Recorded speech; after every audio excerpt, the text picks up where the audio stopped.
So how does the systematic change happen, again, over time?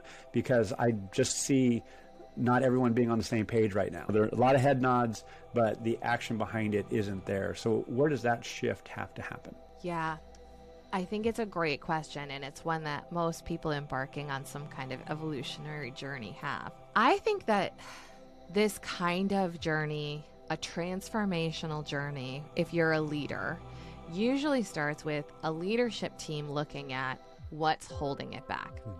And it's interesting when you get any small group of people into a room and you don't do it from a perspective of being critical or being judgmental or blaming someone. And it's just, look, if we could wave a magic wand as a leadership team or as a C-suite, like what would be different about our working lives? Usually some stuff comes up, and usually we can agree on a couple of things. We call those tensions. We call those like tensions in the operating system, whether that's about comp or it's about tools or it's about strategy or it's about how we budget or how we hire. Usually there's some stuff brewing in the operating system that's not our favorite thing on earth. If we can coalesce around a tension, then the question is just, what could we try? What's an experiment that we could run for 8 weeks? And this is where some of the magic is, because the old way of doing this work, the very change management-y traditional way, is we'll understand what all the problems are and we'll make a plan to rectify all the problems. And then on our project plan and through a lot of disciplined communication and winning hearts and minds, we'll fix the problems.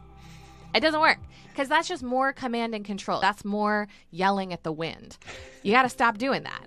So it's like, what's a small move that we could try? One that comes up a lot for us is around meetings. Most of us are in meetings way too many hours a week. We get a leadership team together. We often hear, we meet a lot, but we're not really sure we're talking about the most important things.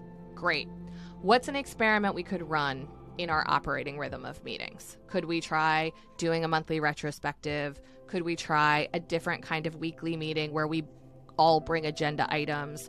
Could we try a participatory decision-making process? These are just things that we try. Usually the answer to that is yes. There's no change management plan. There's no communications plan.